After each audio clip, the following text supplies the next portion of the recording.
이제는 아담까지는 안 돌아갈게요. 모세가 애굽에서 애굽 왕을 하나님 10가지 재앙과 함께 잘 설득해서 이스라엘 백성들을 데리고 나온 것까지 우리가 함께 했습니다. 그리고 그걸 배우면서 하나님의 성품에 대해서 배우고 있습니다. 애굽에서 이스라엘 백성들을 데리고 나왔을 때 나온 데가 지금 여러분 비디오나 사진 같은 걸로 이집트, 사우디 이런 데 좀 보셨죠? 얼마나 사막적이고 얼마나 어려운 지역입니까? 근데 그 지역으로 이스라엘 백성들이 나올 때 이스라엘 백성의 수가 200만 명이었대요. 200만 명이면 얼마나 많은 거냐면 부산이 300만 명입니다. 부산 인구의 3분의 2가 광야로 쏟아져 나온 거예요. 그 사람들 먹이려면 얼마나 많은 음식이 필요하고 그 사람들이 마실 물은 또 얼마나 많이 필요했겠습니까? 그죠? 하나님께서 애굽에서 나올 때 많은 좋은 것들을 들고 나오게 하셨지만 아마 200만 명이 그걸로 아무것도 없는 광야에서 생활하는 것은 분명히 쉽지 않았을 거예요. 근데 그 200만 명을 하나님께서 제가 아까 찬양할 때 말씀드린 것처럼 이스라엘은 하나님의 것이니까 홀로 내버려 두지 않으십니다. 그래서 오늘 그것이 본문에 나옵니다. 본문은 출애굽기 13장 17절에서 22절까지의 말씀입니다. 제가 읽어보겠습니다. 바로가 백성을 보낸 후에 블레셋 사람의 땅의 길은 가까울지라도 하나님이 그들을 그 길로 인도하지 아니하셨으니 이는 하나님이 말씀하시기를 이 백성이 전쟁을 하게 되면 마음을 돌이켜 애굽으로 돌아갈까 하셨습니다. 그러므로 하나님이 홍해 광야 길로 돌려 백성을 인도하심에 이스라엘 자손이 애굽 땅에서 대열을 지어 나올 때 모세가 요셉의 유고를 가졌으니 이는 요셉이 이스라엘 자손에게 단단히 맹세하게 하여 이르기를 하나님이 반드시 너희를 찾아오시리니 너희는 내 유고를 여기서 가지고 나가라 하였음이더라. 그들이 숫곳을 떠나서 광야 끝 에담의 장막을 치니 여호와께서 그들 앞에서 가시며 낮에는 구름 기둥으로 그들의 길을 인도하시고 밤에는 불기둥을 그들에게 비추사 낮이나 밤이나 진행하게 하시니 낮에는 구름 기둥 밤에는 불기둥이 백성 앞에서 떠나지 아니하리라. 아멘. 지도를 보여주실래요? 슬라이드가 있습니다. 영어로 돼서 조금 헷갈리시는데 다음 거 보여주세요. 다음 거. 이건 한국말로 돼 있어요. 왼쪽 여기가 애굽입니다. 애굽 땅에서 이렇게 저 화살표대로 나왔다라고 추측을 하는 거예요. 근데 저기 대해 지중해 밑에 블레셋 족속이라고 써있죠. 조그맣게 가나안 옆에 블레셋 족속이라고 보이십니까? 제가 손가락이 잘 안 보이는데 저기 위에 블레셋 족속이라고 있어요.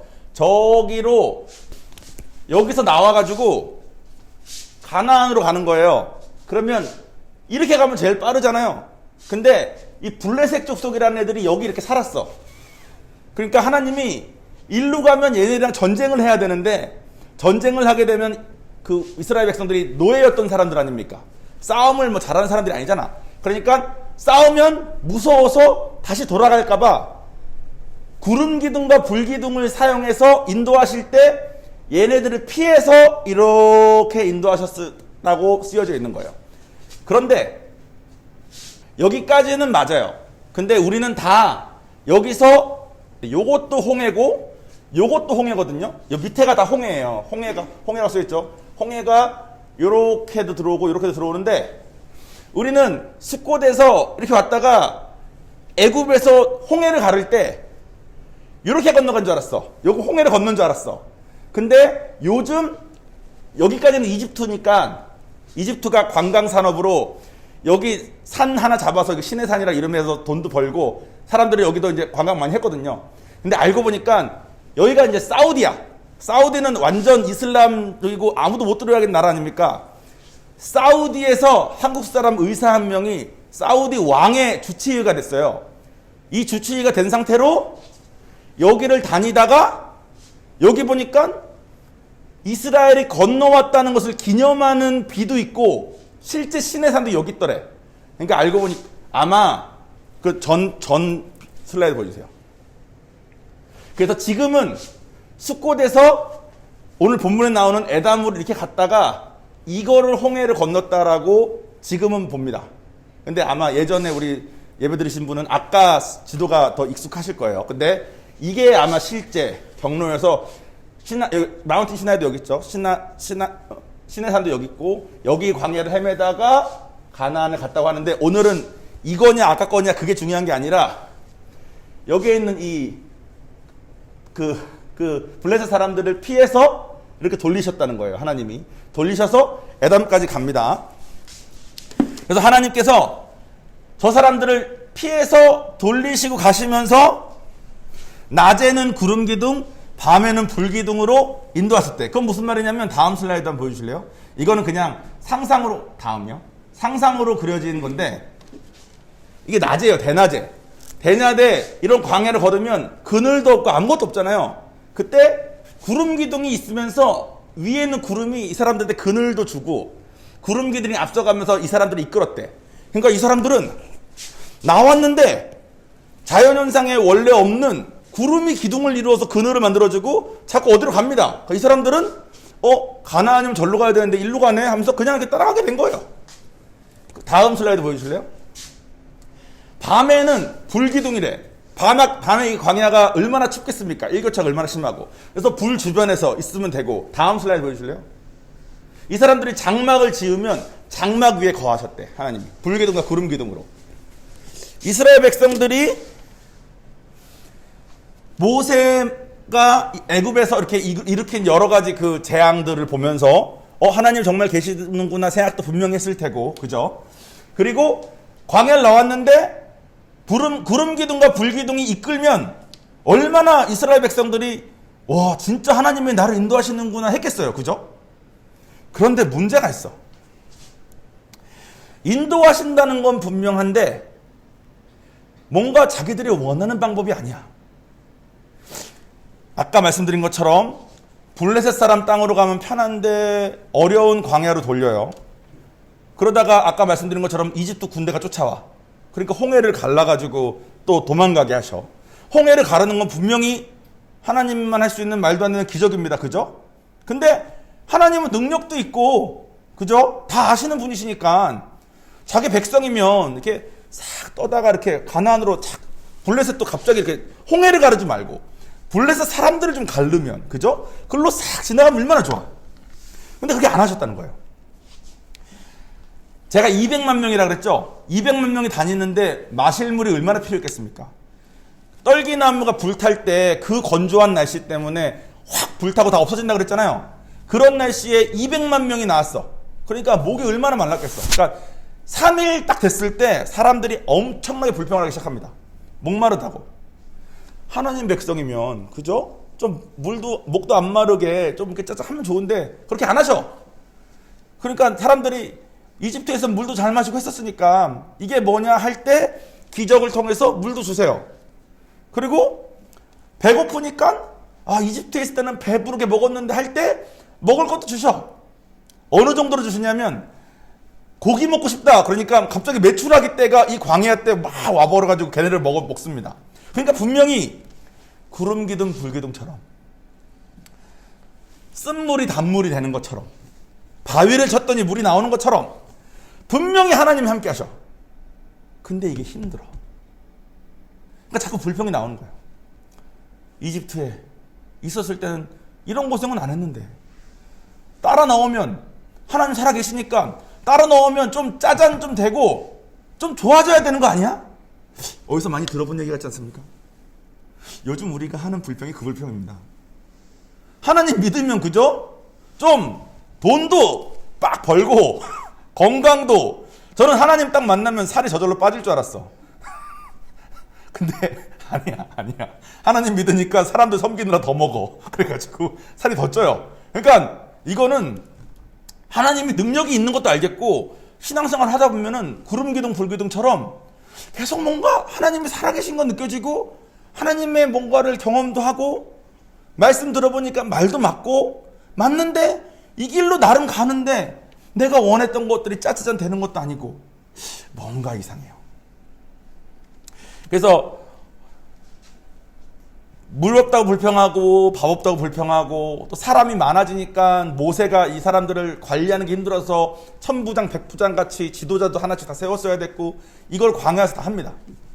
그러다가 한 달 반이 지났을 때 시내산에 도착해요. 그 다음에 시내산에서 언약을 받습니다. 시내산에서 언약을 줄 거면 예전에 아브라함한테 언약 줄 때처럼 이삭한테 줄 때처럼 그냥 멀쩡히 잘 살고 있을 때 딱 나와서 딱 주시면 되는데 왜 이런 과정을 겪게 하시고 왜 이렇게 하는지 도무지 이해가 안 됩니다. 그리고 그 이해 안 되는 우리의 모습은 지금 신앙생활을 하는 우리도 마찬가지예요. 하나님 믿으면 좀 짜자잔 좀 되고 하나님 딱 내 아내가 하나님을 딱 믿으면 바로 남편을 향한 마음이 예수를 섬기듯 짠 변해서 당신 내가 그동안 속상하게 해서 진짜 미안해 할 줄 알았는데 뭔가 아니냐. 근데 하나님의 역사는 분명히 하셔. 구름 기둥 불 기둥은 분명히 있는데 우리 삶에 내가 원하는 짠은 없어요. 지난 몇 주 동안 내내 얘기한 게 솔직히 이거지 않습니까? 그래서 제가 이렇게도 설명드리고 사람의 됨됨이를 빚으시는 거다 이렇게 설명드리고 했는데 제가 솔직히 설명을 하나 드리면서 왜 됨됨이하는 설명을 계속 그렇게 드렸냐면 시내산에서 받는 언약이 10계명입니다. 이거 해라, 이거 하지 마라, 이걸 이제 받아. 그러면 사람들은 그냥 쉽게 생각하기 때문에 행위 언약, 이거는 해라, 하지 마라인데 이거 다 할 수가 없잖아요. 그러니까 뭐 행위 언약은 우리는 지금 포기 못해. 예수님 오신 다음에 이제는 은혜의 언약으로 바뀌었으니까 우리는 은혜의 언약이나 따르자 이러면서 하나님이 원래 바라셨던 성품과 무관하게 하나님의 나에 대한 계획과 무관하게 내 생각에 필요한 것들을 이렇게 많이 이렇게 가집니다. 저도 그런 신앙생활을 되게 오랫동안 했어요. 근데 지금 이 내용을 하는 이유가 하나님 성품을 배우고자 하는 거잖아요. 하나님이 어떤 분이신지. 제가 이거를 설명드리는 지난 한 2주 동안 이렇게 설명드리면 이게 되나? 여전히 헷갈리시지 않나 생각을 했는데 지난주에 저희 원래 미국에 있는 본교회 우리 신목사님 얼바인의 신목사님이 하신 설교가 딱 이 내용인 거예요. 그래서 양해를 구하고 신목사님이 하신 그 내용을 써서 이게 왜 그런지에 대해서 설명하는 시간을 갖도록 하겠습니다. 신목사님이 이 얘기를 하셨어요. 여러분 젊은 나이에 성공한 사람의 가장 대표적인 사람 중에 한 명이 옛날 사람 중에 알렉산더 대왕이랍니다. 알렉산더 대왕이 진짜 넓은 땅을 다 차지했을 때 나이가 31살이었대. 근데 이 알렉산더 대왕만 유명한 게 아니라 알렉산더 대왕이 어느 전투에 나가건 항상 타고 다니던 말이 한 마리 있었대요. 이 말이 되게 유명했대. 말의 별명이 부케팔로스라고 뜻은 황소머리래요. 말이 황소머리처럼 생긴 건지 아니 말의 어떤 부위가 황소머리처럼 어떻게 보였는지 모르겠지만 엄청 유명했대. 어느 정도 유명했냐면 알렉산더 대왕이 인도를 정보로 가러 갔을 때 알렉산더 대왕과 함께 갔던 같은 편의 다른 그 말들은 인도는 코끼리를 타고 나왔대. 코끼리가 크고 힘이 세지 않습니까? 그러니까 다른 말들은 다 무서워서 피했대요. 근데 알렉산더 대왕의 이 말 부케팔로스만 코끼리도 무서워하지 않았대. 그래가지고 인도를 정벌할 수 있게 도왔답니다. 근데 이 부케팔로스라는 이 말이 어떤 말이냐면 알렉산더 대왕이 12살 때 길들인 야생마였대. 알렉산더 대왕 전에 길들이려고 누가 노력을 해봤는데 다 안 됐는데 알렉산더 대왕이 내가 해보겠다고 해가지고 자기가 12살 때 이 말을 길들여서 타고 다닌 거예요. 그래서 이 말은 원래 야생마였으니까 야생에서 그 막 힘을 막 쓰면서 막 열심히 하다가 야생이니까 그죠? 잠을 어디서 자고 먹는 것도 제때 먹고 이런 게 되는 데가 아니잖아. 야생이니까 대신 마음대로 뛰어다닐 수 있지만 그런 말로 살다가 죽을 애가 알렉산더 대왕이 12살 때 만나서 길들여가지고 이 말이 30살까지인가 살았답니다. 그러면 말의 수명을 다 한 거래 완전. 근데 30살 죽기 전까지 싸웠대. 그래서 어딜 가나 12살 때부터 31살까지 알렉산더 대왕이 이 말만 탄 거야. 길들인 다음부터 이 말만 탔으니까.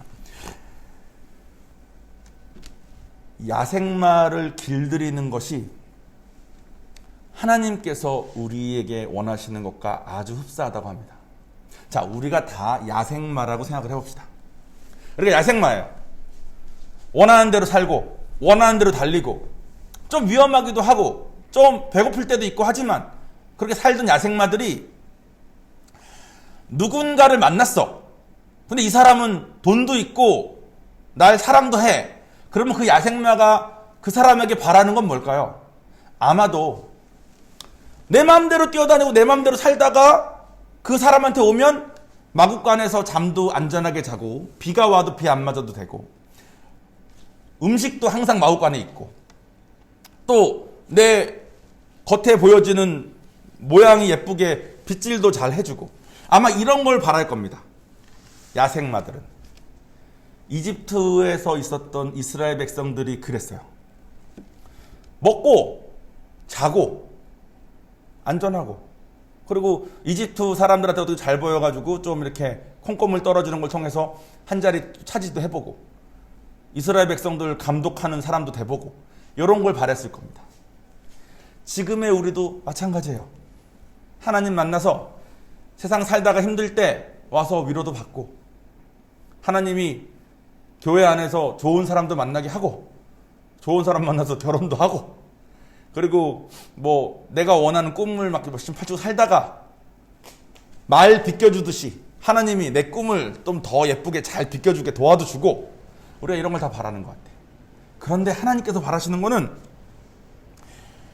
야생마를 모아다가 잘 안전하게 먹이면서 키워주는 게 아니라 그 야생마를 대륙 정벌에 크게 사용될 준마로 길들이시겠다는 거예요. 그게 하나님의 우리를 향한 마음이십니다. 우리를 향한 계획이고 그런 하나님의 성품은 이집트에서 이스라엘 백성을 빼내올 때나 지금이나 다르지 않다는 거예요. 변함이 없으시다는 거죠. 근데 이집트 때 이스라엘 백성이나 지금의 우리나 변하지 않는 하나님이 내가 원하는 거를 맞춰줬으면 좋겠는 마음을 놓지를 못하는 것 같아요. 그래서 하나님은 댐댐이를 원하신다. 하나님은 예수 그리스도의 장성한 분량까지 우리가 성장하길 원하신다. 말씀하시지만 또 그것을 위해서 너희가 이런 율법들을 따라서 행동하려고 노력을 하다 보면 너희들과 나와의 관계가 이렇게 될 거야 라고 아무리 길을 줘도 우리가 원하는 거는 안전하게 있으면서 잘 먹고 하나님의 힘으로 나의 세상이 조금 좋아져서 빗질 잘 된 그런 멋진 말이 되는 거니까 우리가 바라는 것과 하나님이 바라는 것이 너무 달라서 우리가 자꾸 딜레마에 빠지는 것 같습니다. 자, 다시 야생마 길들이는 걸로 돌아가 봅시다. 영화 같은 데 보면 야생마를 어떻게 길들입니까? 일단 고삐를 묶어요. 그러면 막 이게 움직이지 못하고 얼마나 괴롭겠어요. 제 원하는 대로 살던 놈이. 고삐를 묶은 다음에 안장을 뒤에 세워. 목에, 여기에. 그러면 여기 뭐 없었던 애가 갑자기 올라가기 얼마나 힘들겠어. 그거에다가 갑자기 그 위에 누가 올라타. 힘들겠죠. 그거를 지금 오늘 본문에서 이스라엘 백성들이 하나하나 되고 있는 거예요. 그거 안 하면 야생마는 주인이 싸움 전쟁터에 나갈 때 타고 나갈 수 있는 말이 안 되니까. 못 되니까. 우리도 마찬가지입니다. 인카운터만 받았을 때는 좋은데 인카운터 끝난 다음에 교회 나오기 시작하면 갑자기 고삐를 뭔가 묶는 것 같아. 교회 나오라 그러고 막. 그죠? 헌금 해야 되는 것 같고 막. 또 뭐 말씀 읽자 그러고 뭐 기도하자 그러고 막 그래. 기도 같은 거 안 하고 살았는데. 내가 원하는 거는 그냥 하나님 안에 오면 잘 먹고 잘 살고 나 지금 어려운 거 있는 거 좀 도와줘서 성공도 좀 더 하고 딱 그거예요. 마구간 같은 데 잘 자고 마구간 데서 잘 먹고 빗질 예쁘게 잘 해줬으면 좋겠는 그 마음이 저도 똑같이 있어요. 그 마음에서 벗어나기 너무 어려운 것 같아. 근데 하나님은 빗질이나 이런 게 중요한 게 아니라 넌 나와 함께 나는 이 세상을 다 정복할 알렉산더 대왕 같은 존재인데 너 나와 함께 전장을 누비면서 승리자가 되는 거에 함께 하지 않을래. 이게 하나님께서 원하시는 거예요. 근데 이게 싫은 거죠. 나는 그냥 잘 먹고 잘 살고 안전했으면 좋겠으니까. 그게 광야에서 불평하는 이스라엘 백성들의 모습입니다. 다음 주나 다다음 주에 배우겠지만 하나님께서 준마로 길들이기 위해서 보여주신 상황 속에 얘네들이 무서워서 난 못해요 했다가 광야 생활이 원래 계획은 2년이었는데 40년으로 늘어버려요. 38년 동안 광야에서 어떤 생활을 했는지가 몇 개 나오지도 않아. 2년 동안 했던 건 이렇게 많은데 그건 원래 하나님 계획이었으니까. 38년 동안은 무슨 일이 있었는지 두세 개밖에 안 나와요. 기록도 남지 않을 만큼 이 사람들 그냥 고생만 한 거야. 왜냐면 하나님의 뜻은 변하지 않으시니까. 하나님은 이 사람들을 준마로 길들이시겠다는 그 뜻이 변하지 않는데 우리 뜻을 여기서 맞출 때까지 기다리실 수밖에 없는 겁니다. 이분은 공의하시고 진리이시니까 이분의 뜻은 변하지 않거든요. 그러면 지금의 우리는 어떻게 해야 되겠습니까? 둘 중에 하나인 거예요. 야생마로서 그냥 원하는 대로 살지, 아니면 준마로 길들여져서 주인과 함께 온 세상을 누빌지.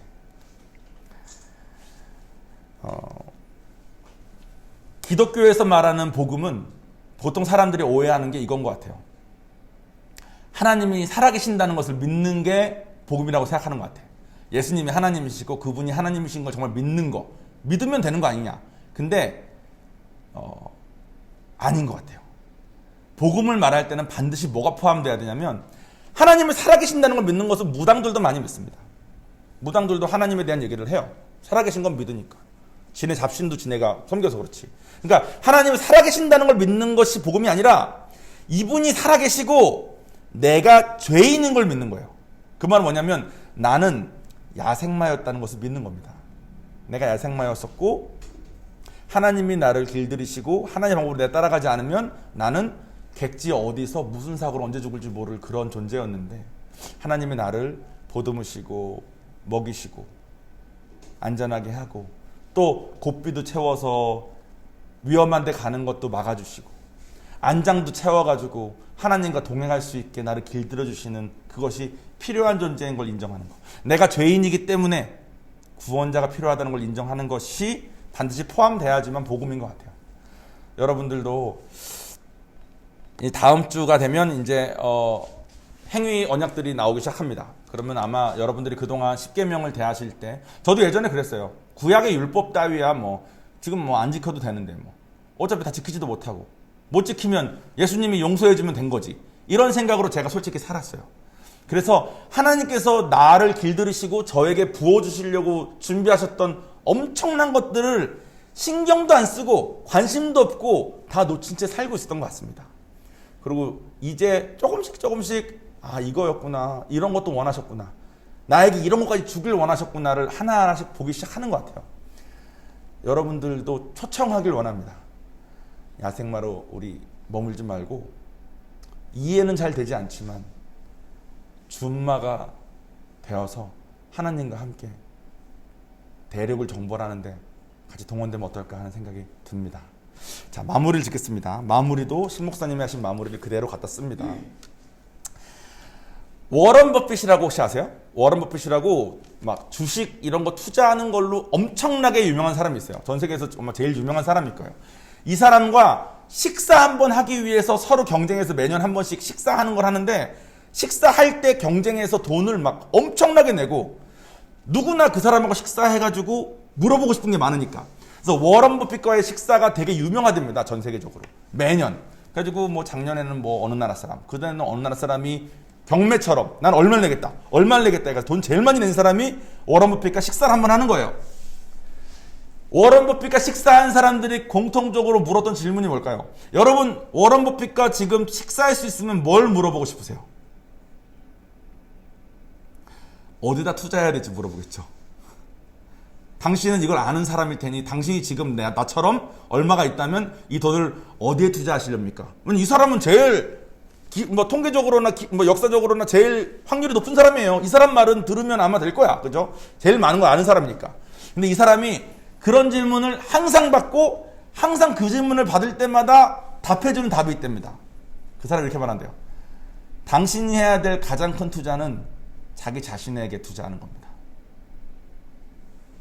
당신의 돈을 어디에 투자할지보다 당신이 당신을 위해서 무엇을 투자할지가 가장 중요합니다. 라고 얘기를 한답니다. 그리고 그 말은 우리에게 너무나 큰 소망이 돼요. 우리는 하나님 모를 때는 내가 나에게 뭘 투자해야 될지 솔직히 감을 잡기가 참 어렵습니다. 근데 이제는 명확해진 거예요. 내가 나에게 투자한다는 것은 하나님과 뜻을 맞춰 동행하면서 야생마였던 내가 준마로 길러지는 겁니다.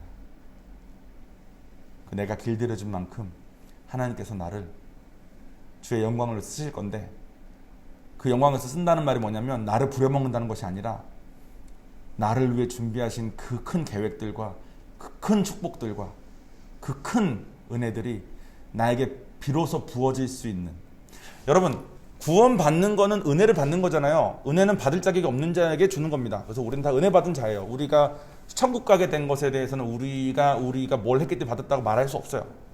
축복은 다릅니다. 축복은 받을 자격이 있는 자에게 주시는 게 축복이에요. 그래서 하나님께서 성경에 많이 말씀하시죠. 순종하라 이렇게 하리라. 순종을 전제로 거십니다. 은혜는 순종이 없어도 괜찮아. 믿기만 하면 돼. 축복은 순종할 때 주십니다. 순종의 내용이 뭐냐?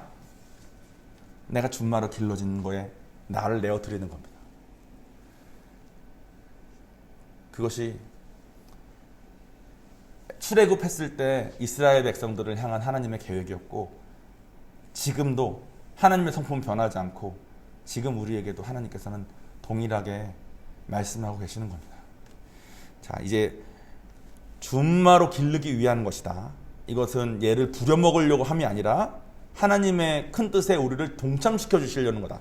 우리는 하나님의 뜻에 동참할 자격이 없는데, 그죠? 이것을 알고 우리 다음 주에 십계명을 배우시면 십계명에 대해서 뭐 할 수도 없는 걸 왜 줘? 이거 뭐야? 이렇게 제가 예전에 가졌던 그런 태도에서 좀 벗어나서 하나님께서 이것을 우리를 길들이시는데 뭘로 쓰시는 걸까라는 식으로 조금 접근할 수 있지 않을까라는 바람이 있습니다. 우리 그런 뜻을 가지고 다음 주에 또 뵀으면 좋겠습니다. 제가 기도하겠습니다.